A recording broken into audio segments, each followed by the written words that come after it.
Hey everyone, Anders Sundquist here, host of the Lean In podcast. And today I have the honor of hosting Vittoria Reimers, SVP People at Juniper Square, and Tommy Hansen, Director of Recruiting at Juniper Square. And yes, AI is in vogue, and we will be talking about a corner of this topic with the role of AI in business transformation. And Vittoria, Tommy, I want to thank each of you and you collectively for joining to talk about the story at Juniper Square. You know, in our prep here, for this podcast, I've learned a lot about the role that the people team has had in the AI business transformation, and I'm really excited to share with our audience. So if you're tuning in today and you're a people or talent leader and want to learn more about this story you're about to hear, don't hesitate to reach out to Tommy or Vittoria directly. Without further ado, let's set the stage here, team. Let's give some background, some context, right? So let's talk about how you got into your current role at Juniper Square. Vittoria, you want to start us off?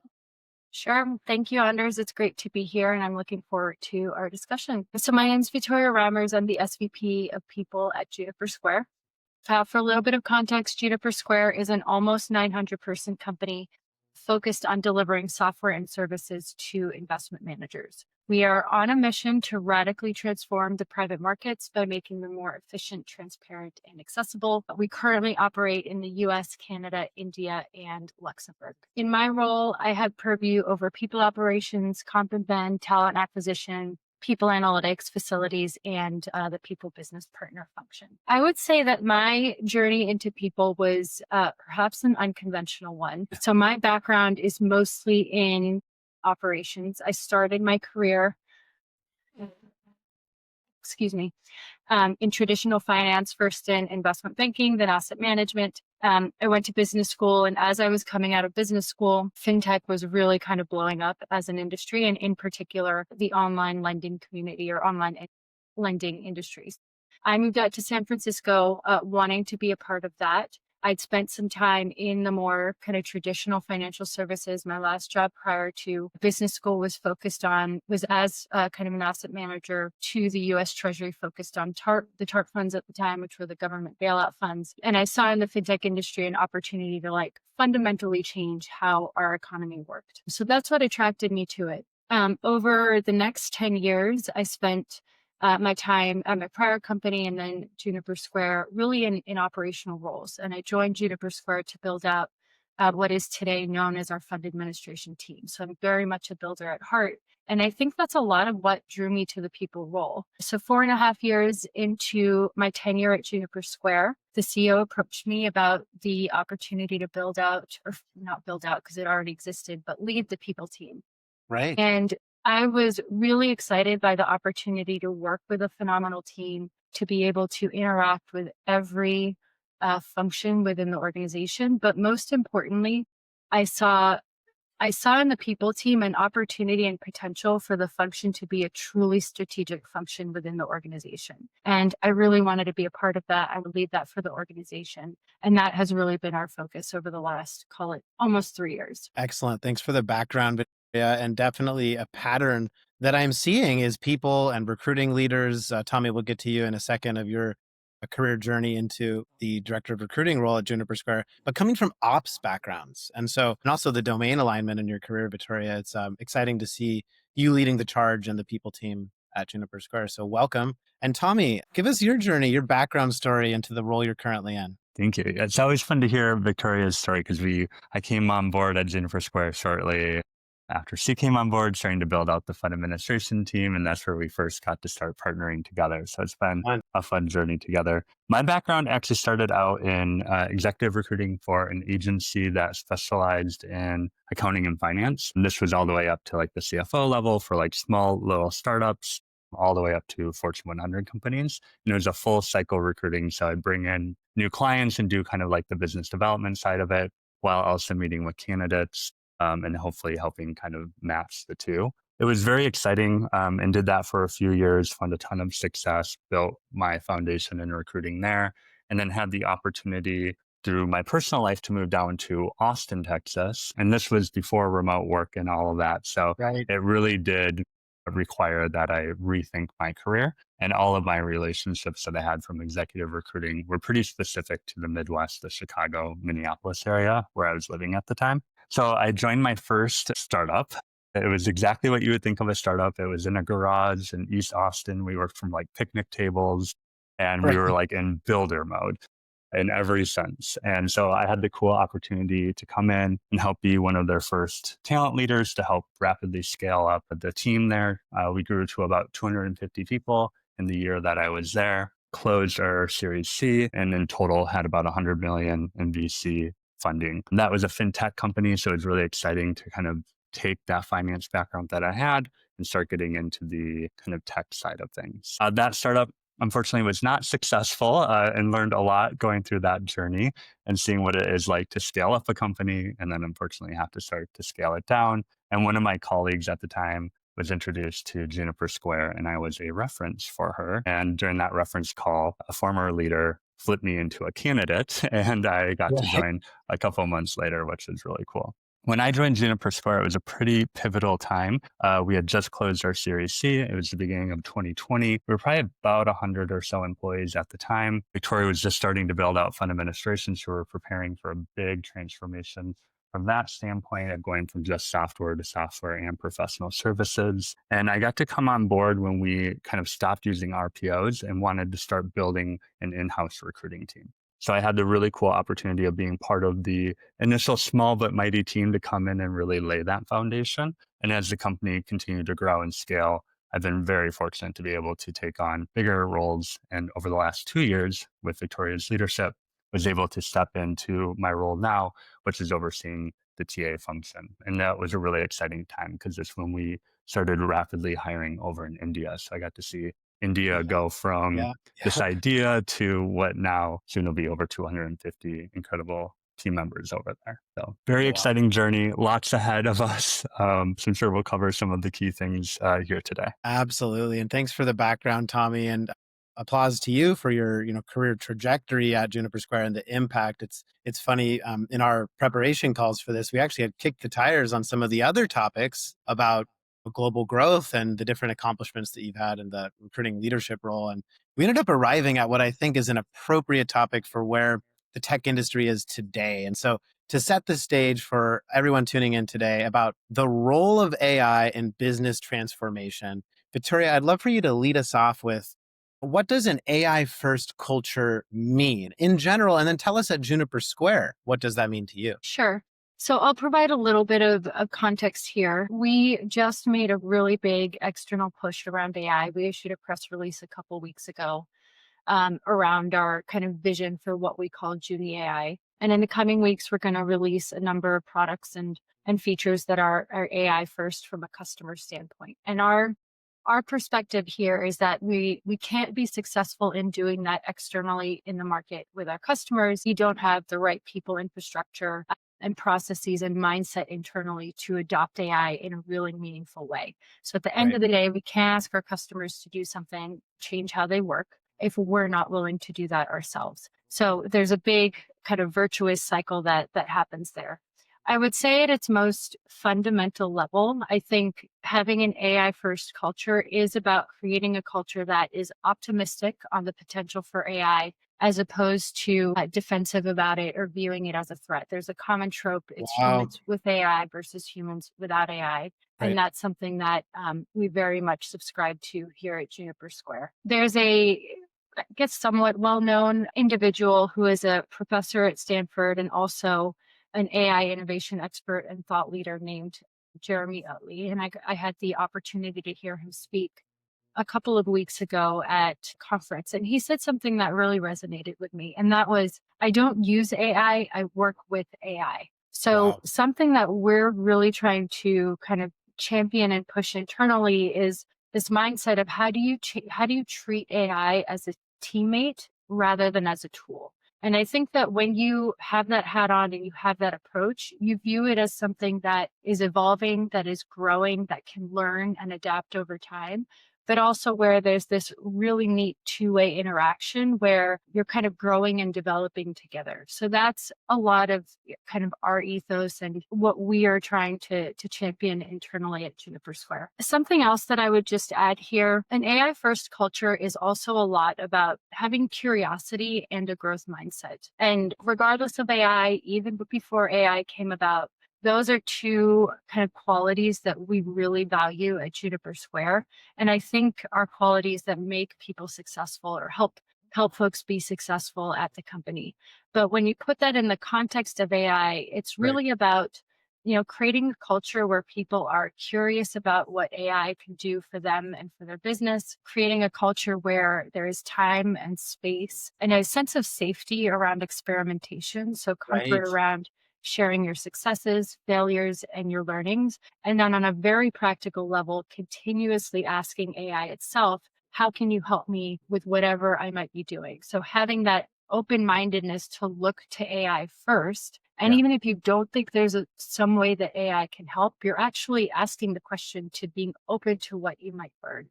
So that's a lot of how we think about it at Juniper Square. Really well said, Vittoria. And I think, what's resonating with me, and if you're tuning in, I can probably imagine some nodding of your heads like, yes, yes, yes, I agree.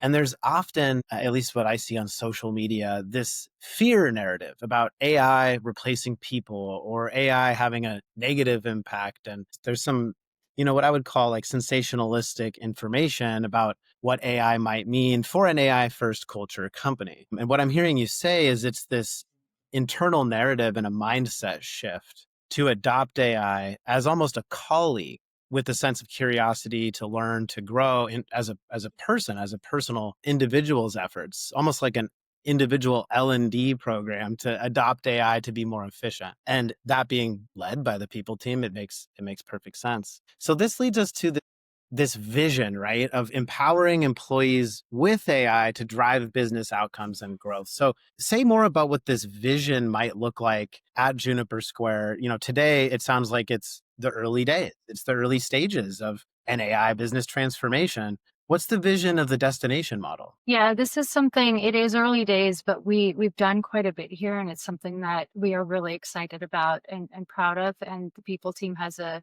front street row to it and a really big role to play. And I can talk through some, our approach here and some of the things that we've done. I would say first and foremost, it's really important to kind of articulate a philosophy around AI. So, employees are taking in a ton of information, both at the company, but also within their networks, everything that they read. And I think it's really important for leaders to kind of set the narrative of like, what is our attitude towards this change going to be? And at Juniper Square, what we've communicated to Junies, which is what we call folks who work at Juniper Square, I love that. we've communicated the philosophy that we believe that this change is real. It's here to stay. We do not believe that it's a fad. And we believe that it's going to fundamentally change the way that we work. We've also shared that we have an optimistic view on the impact that it's going to have on our industry, on our company, on individuals. I think the odds are CEOs, given that it's like 95%, it's going to be this completely great outcome. And, 5% it could be totally catastrophic. We believe we're on the right side of that trade. And then Good the third, oh, I'm sorry. Those are good odds. Yes. Yes, I'll take it. The third kind of pillar of our philosophy is that we believe this is a matter of business success. We need to stay ahead in order for us to be successful. And that means, being at the forefront of AI, not just leading it, but kind of defining a completely new category for our customers. I do want to touch on something you said at the end of the last point, because I think it's an important piece of this philosophy, and your comment around this sentiment of fear.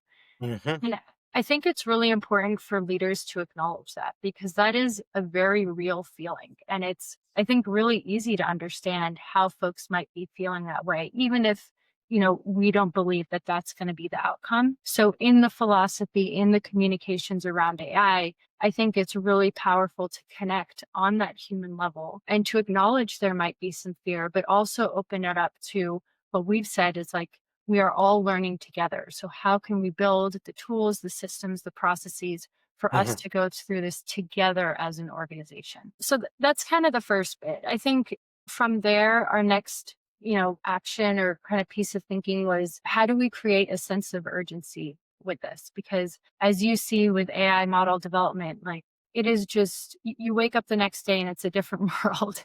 So time is not on our side. So what we quickly got to work doing was organizing and organizing what we called an AI pitch week at Juniper Square. And Tom is going to talk about that in a bit. He presented at our pitch week. But this was a call to action for, say, 30 of our senior most leaders to think through how they might transform their departments with AI and to join us in San Francisco for a summit where we went through all of the pitches, all of the ideas, had a little bit of a competition and had some fun with it. But it was a way of like very quickly bringing people to the table and kind of forcing in a way the thinking that we wanted all of our leaders to embody. At the same time, we were also kind of embarking on a big enablement program. So we wanted to make sure that everyone internally has the right resources, the right knowledge, the right skills to be able to be effective and to perform at a high level in this new paradigm.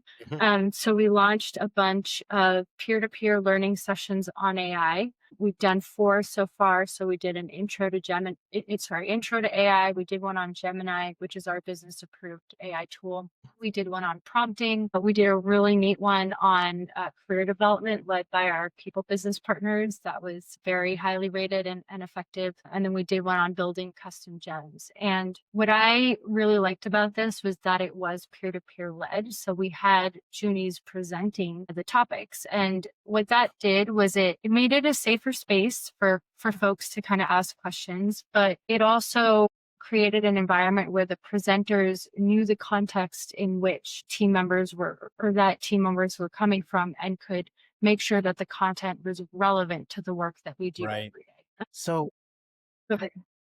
jumping in, Vittoria, thanks for sharing the peer-to-peer led sessions. A question that came up for me, and I'm sure our listeners tuning in might be, well, Vittoria, what if in those peer-to-peer sessions, there's a knowledge gap with, say, some folks that have never really used any prompt engineering, any LLM, never used Gemini, and maybe some folks who consider themselves more on the advanced end of the paradigm. How did you meet in the middle, or was there any result from those peer-to-peer sessions that you could say more about? Yeah, that's actually a great question. And I should have provided a bit more color there. So we were very clear that these sessions were for beginners. So it was not targeted at like our product and engineering orgs because they were already pretty far ahead in this journey. Mhm. And our goal was, how do we deliver that like aha moment for folks that haven't spent too much time with AI? And that's where we thought we could have the biggest impact, is if we could convert people into believers, into champions. That shift in mindset was going to have a much bigger impact than, say, making an engineer like 10% better with AI. We do still need to do that. It's just a bit of a lower priority for us at the moment. Well said. Yeah, I think what I'm hearing is you're really meeting the team, meeting the employees where they're at and providing that entry level, comfortable path to adoption. And I think that that's really important, is meeting the team where they're at. So such an awesome anecdote about the business transformation from an AI perspective at Juniper Square. And I think it's actually a great segue to the topic of aligning the people strategy with the business strategy. So you set the stage really well, talking about, okay, so now there's these products and features that are going to be adopted by the customers, but in order to be AI forward externally, we have to be also adopting AI forward internally. So how did you continue to align the people strategy with the business strategy? Sure. So we talked a bit about kind of the enablement efforts that we have there. I think the other big thing that was a big part of and continues to be a big part of our program is thinking through, like, how do you maintain that and sustain that internally? So we want to make sure that what we're doing is not just kind of a one-off effort, but we look a lot. We've done a lot to kind of evolve our expectations of roles or people in different roles across the company now that we have this new tool and this new kind of superpower in AI. So we've worked a lot with and are continuing to work with leaders across the organization around, what does success look like in each of your roles now that everyone has this great new tool? So we've defined that at the manager level from a people standpoint, and we're now going through the process of defining that at a role specific level, so that department leaders have a good sense for where their function is headed, what the business needs are for that function.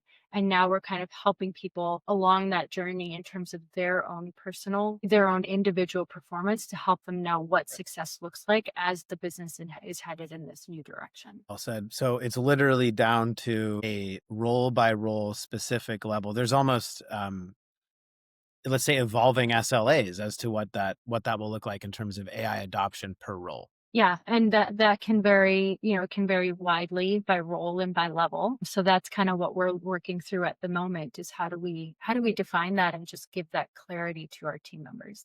This is actually a nice segue to the recruiting side of things. So, Tommy, I'll pass the mic to you.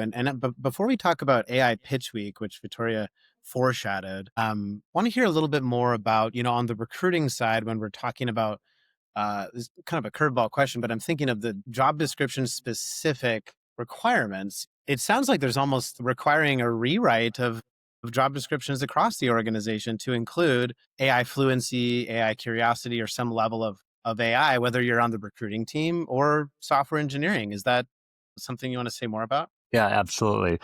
So we have started to rethink not only our job descriptions, but our entire evaluation plans with this AI transformation, because it really starts from the beginning. It starts with how do you plan your org design in this world of AI? When you do get that headcount planned and it comes over to the talent team and we're starting to kick off that role, how do you represent that in the job description?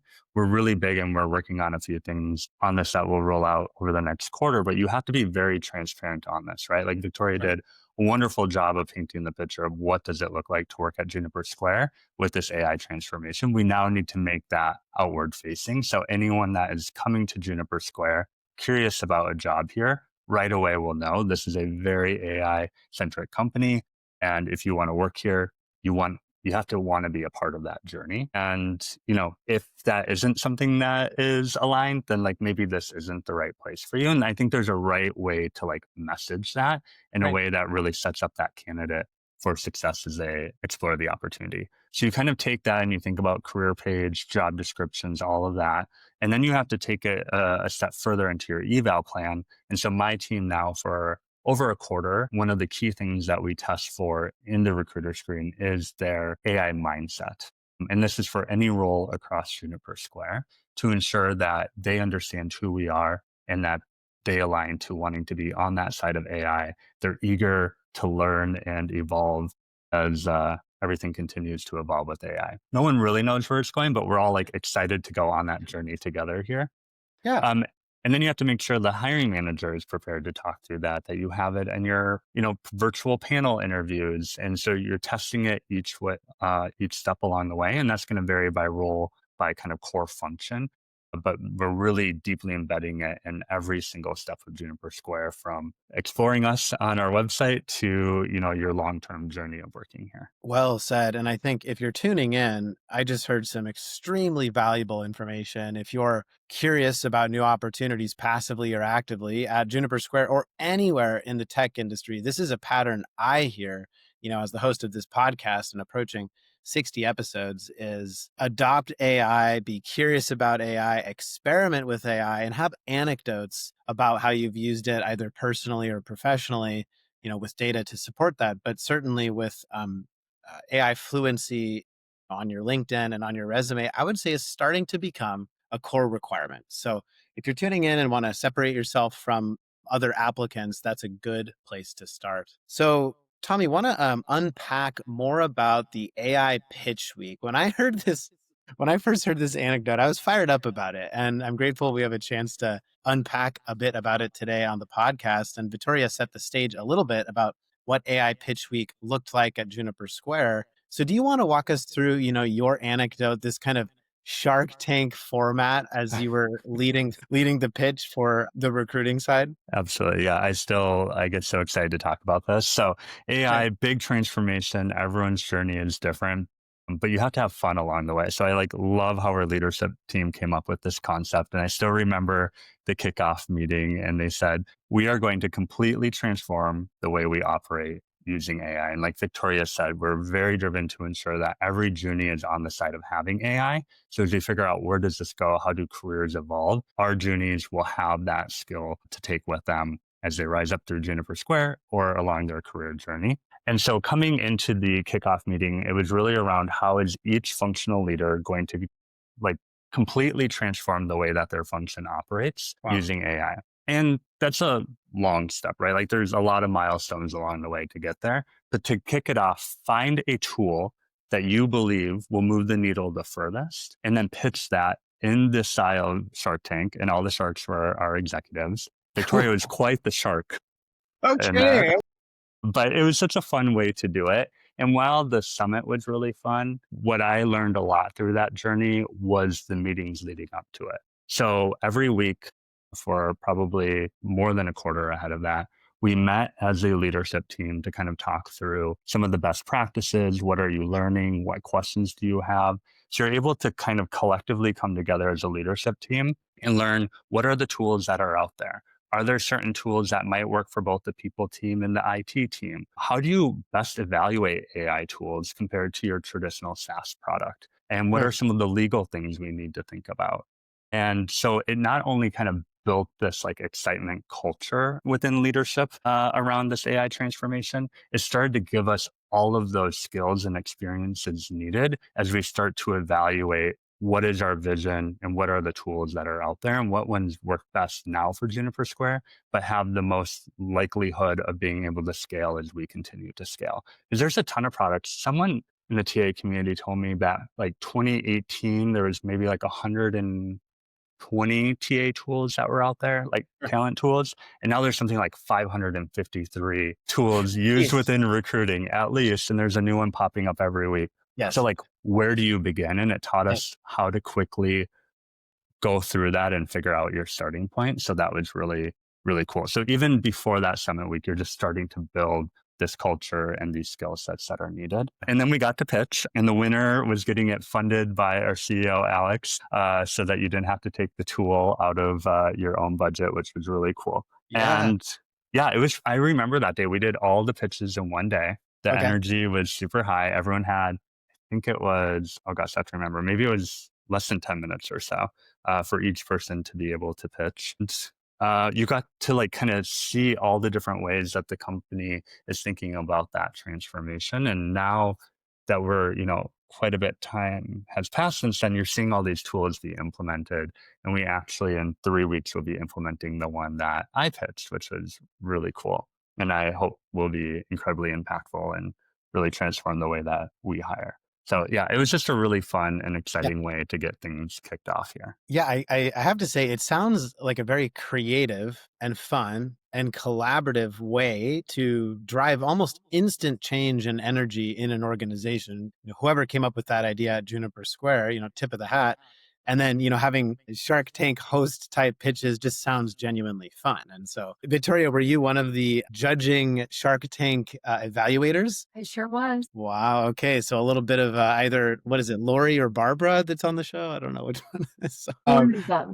Yeah. Yeah. Well, it sounds very exciting. And so, Tommy, I actually want to get inside your head before you pitched. And the goal of this question, curveball question, is to understand you knew this Shark Tank pitch format was coming, and you knew that you would have to, choose something to pitch. I want to understand your decision-making framework as you chose the tool that you chose and why you chose that tool. What I mean is, like, when you look at your organization and you did your research and you did your, conversations internally, why and how did you arrive at the tool you did? Meaning, what were you most optimizing for in improving or disrupting in your organization? Yeah, I think it comes back to that word disruption, right? So we were very fortunate to already have a strong foundation because of the ATS that we use. So shout out to the ASPE team, which was already forward thinking and very much a thought leader along the way to us and many in the industry.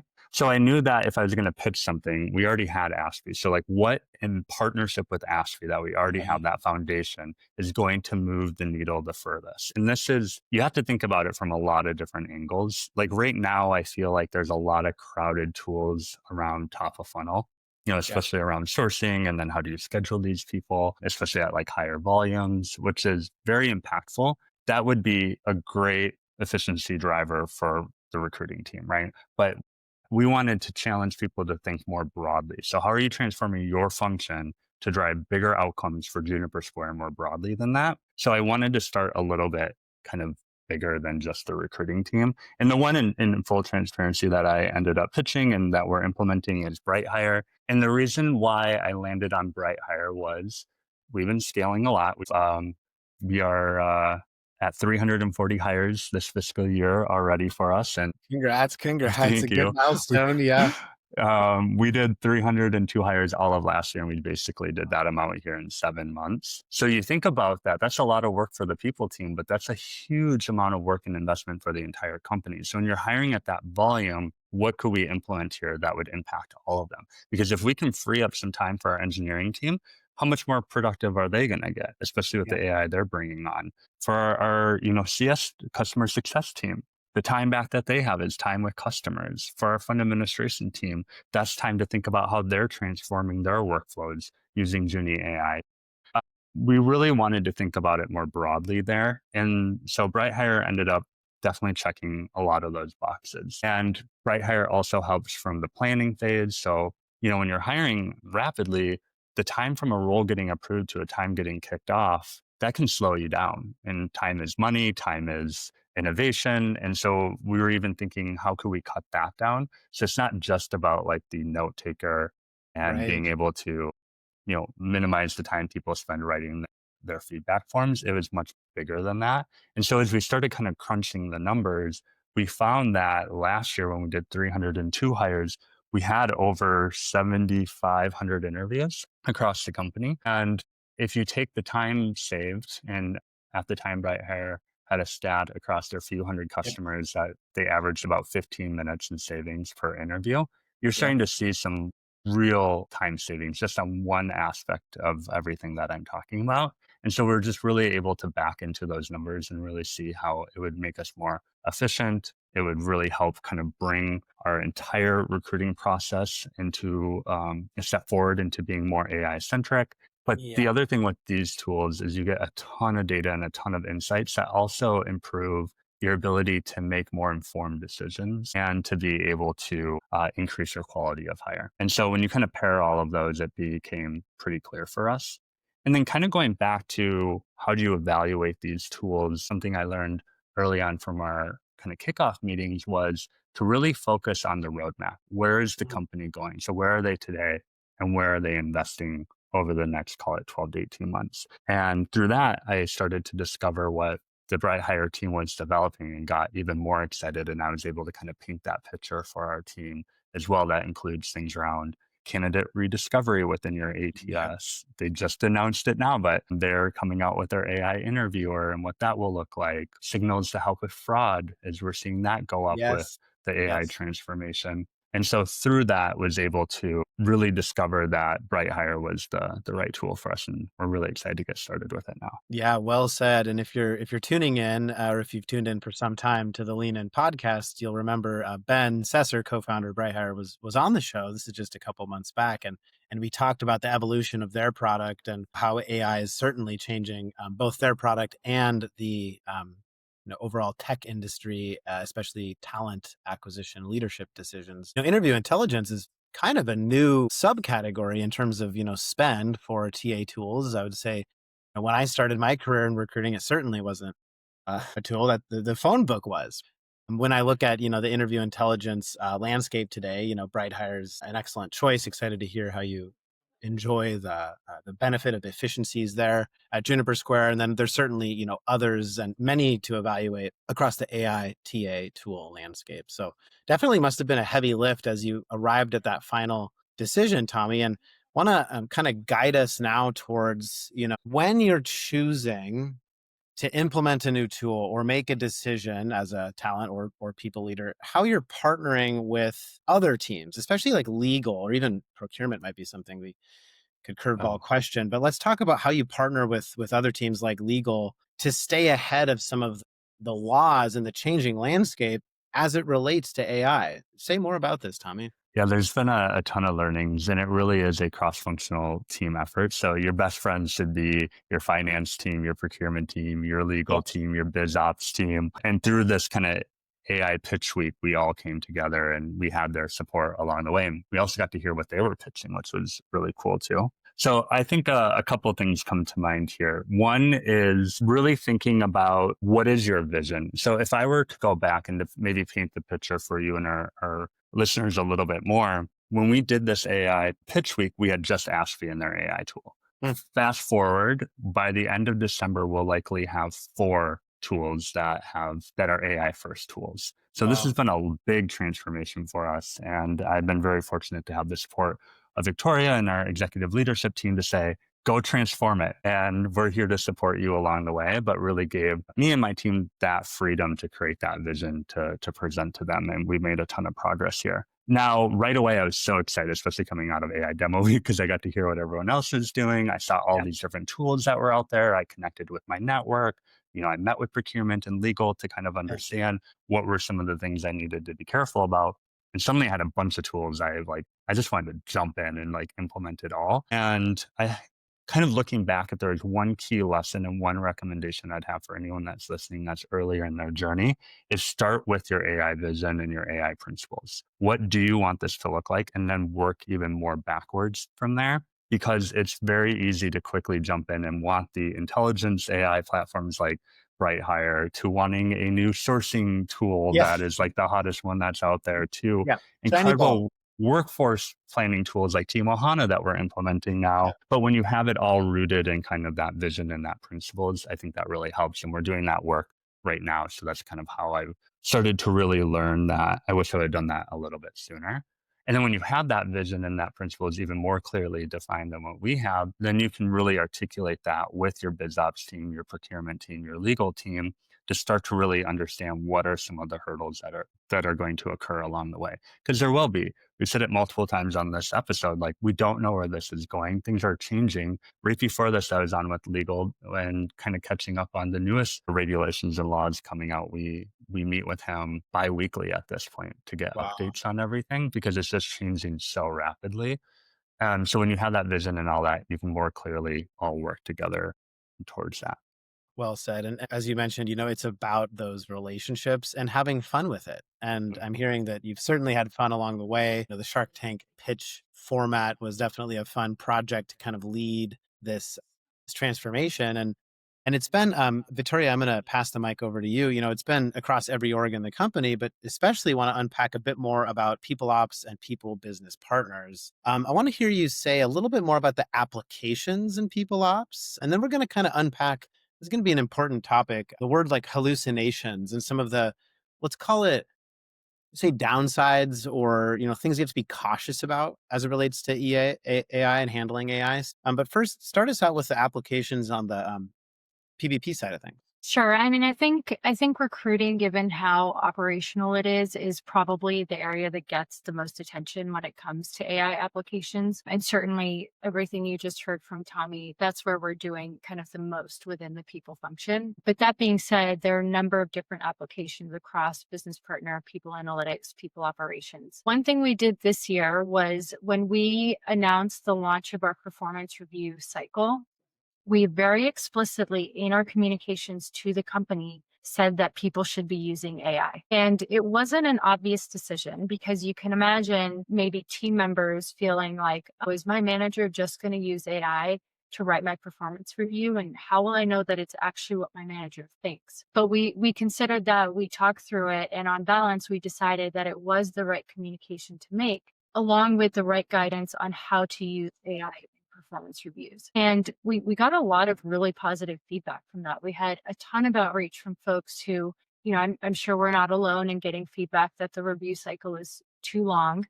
And we got a lot of positive feedback from folks saying that our encouragement of the use of AI really helped them become more efficient and focus on some of the more kind of valuable parts of their feedback. So that was a very intentional decision that we made. I mean, other applications, I can say from my standpoint, it's really, and it very materially sped up my understanding of laws and regulations. Whereas previously I might ping outside counsel and get charged $7.50 an hour. Yeah. Um, I'm now going into ChatGPT and like very quickly getting a response to, Yeah. urgent questions. So that has been, a meaningful lift. Other areas where we're applying it are onboarding and offboarding. And I think some of the benefit there is you can personalize the experience, a lot more than we could have without AI. But another area that may be, a little bit less obvious is on coaching and development. So I mentioned that we had one of our kind of peer-to-peer learning sessions on how to use AI for coaching. And that was led by our people business partners. And we wanted to offer some neat tricks to our team members on how they could use AI for their own professional development. So some of the tools that we shared or approaches that we shared were on, obviously analyzing feedback, but how do you take, for example, feedback that you received, kind of upload the competencies for your role into the LLM and say, Oh, like, do a rag for my competencies, or if based on this feedback, which competencies do I need to focus on most, yeah. and create an action plan for me to get there. And it's amazing. It's truly amazing how specific AI can be. So we gave a lot of like very tactical tips and tricks that people could use. And that was very well received. So that's one of maybe the less kind of obvious applications. Yeah, well said. And what I'm hearing is across the board, the people team is driving this, I want to say like mental mindset shift, this transformation to AI first when evaluating a decision, evaluating feedback, really evaluating anything. It makes me think of the word assistant, that I have this colleague, this virtual assistant that I can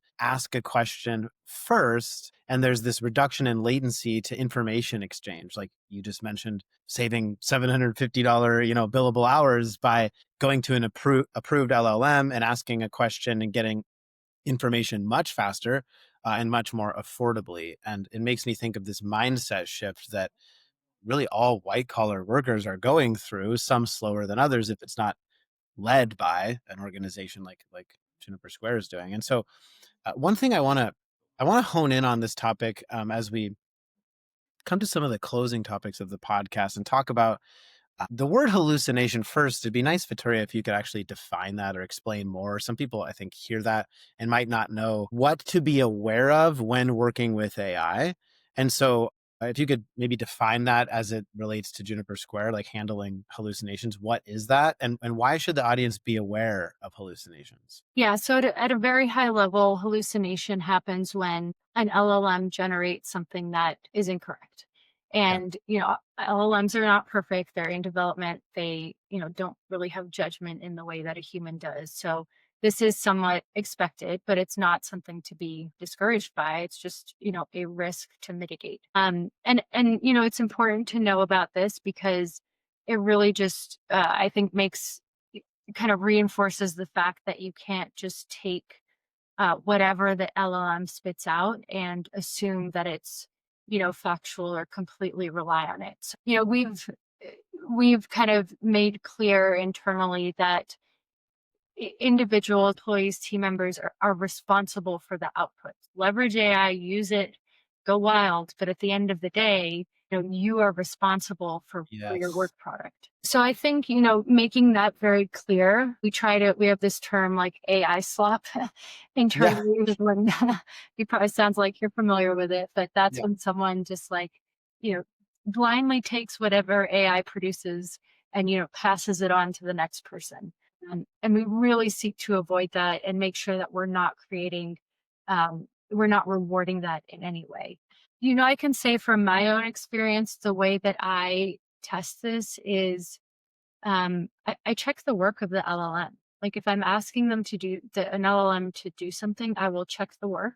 I will, go through the, process of like intuitively, does this make sense? I'll check it against the inputs and then maybe try a couple of different models because Sure.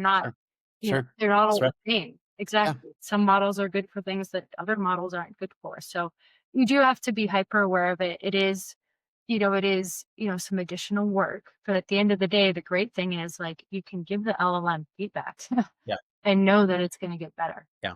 I think I really want to emphasize something I heard you say, which is the user is responsible to evaluate and consume the AI's outputs. Said another way, and I'm laughing at the AI slop term because it's becoming so clear when there is AI slop. You see it on social media, the emojis and the bold text. And I think in the era of emerging AI content, if anything, I think I'll speak for myself. I'm attracted to authentic, personalized posts and responses. And so I think people that use AI to help craft an intelligent response, whether it's an internal email or a social media post, I enjoy that. So team, I want to pause for a moment and look forward here. So let's get out our crystal ball in hand. I'm looking in. Okay. So this is a fun part of the podcast where we get to look forward for a few minutes, kind of esoteric. So 5 years ahead, let's mindset shift to 2030.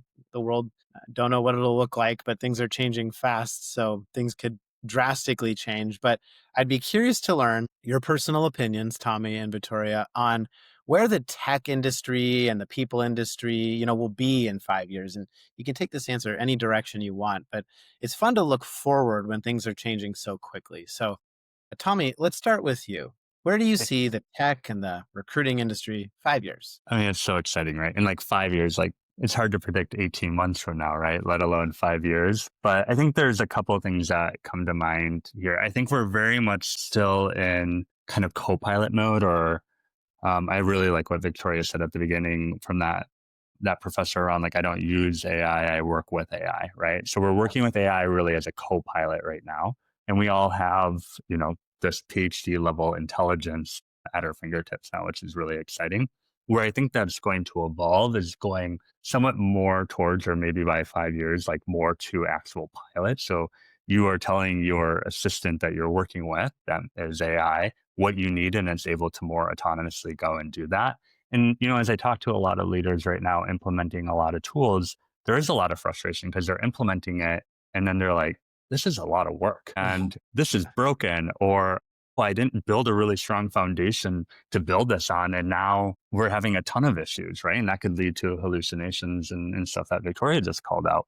And so I think we're going to get to a place where it is going to be more of that pilot, still training it. You still got to always verify, but it's going to be able to be a lot more autonomous. And I'm really excited in the recruiting space because for recruiters, what that means is there's freeing up a ton of the manual work that we do. In hyper growth mode, some of my team members can spend easily in a day 40, 50, 60% of their time on manual tasks. Well, you give them that time back, what are they going to do? One, they're going to be able to upskill and take on a lot more, which is really exciting to see kind of how the skill sets are going to evolve and be probably more broad across the people team. Second, they're going to be way more deeply embedded into the business. So Victoria and I created a budget over the last year for the recruiting team, similar to our HR business partners. That's an embedded budget that they get to go and be at conferences with different departments, their offsites, and really be deeply in the business and really understand it. Well, you have that, they're able to tell the story better of the business. They know the business more. They can build more trust and rapport with candidates and their hiring teams. So I think where we're seeing it is kind of going more towards that pilot. You're going to see recruiters and members of the people team more deeply embedded into the business and into the industry. Well said.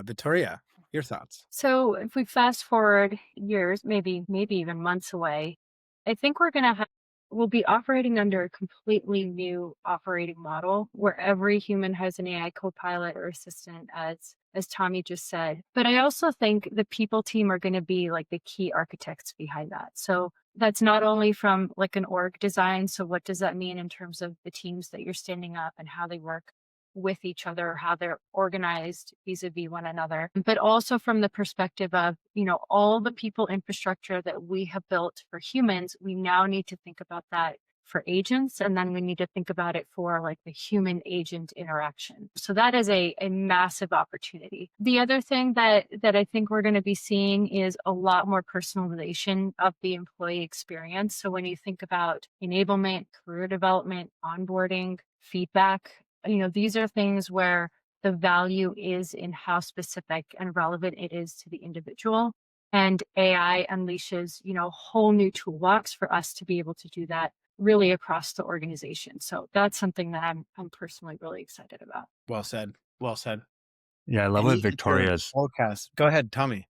I was just going to jump in. I really appreciate what Victoria highlighted there, because I truly believe, even just months from now, like every step along this journey, we really have the opportunity to humanize the employee experience Yes. even more in the candidate experience. And going back to that fear that we talked about earlier in the episode, it's about being transparent, painting that picture, like Victoria said, for the employees, sharing that intent on why we're looping this in. But like, the recruiting has been broken for years, and it has been very transactional. And Yeah. this is our opportunity to get back to that human side of things, which is going to help you to attract talent even better, retain that talent. Your team is going to be so much happier. Like, since we've implemented this in the last year, like the talent team at Juniper Square has been so happy. Our engagement score is really, really strong. They're so leaned into it. And it's because they got to be a part of this journey, and they're seeing how it's really going to humanize the employee experience and humanize the candidate experience even more so. Well said. Well said. And listening to both of your,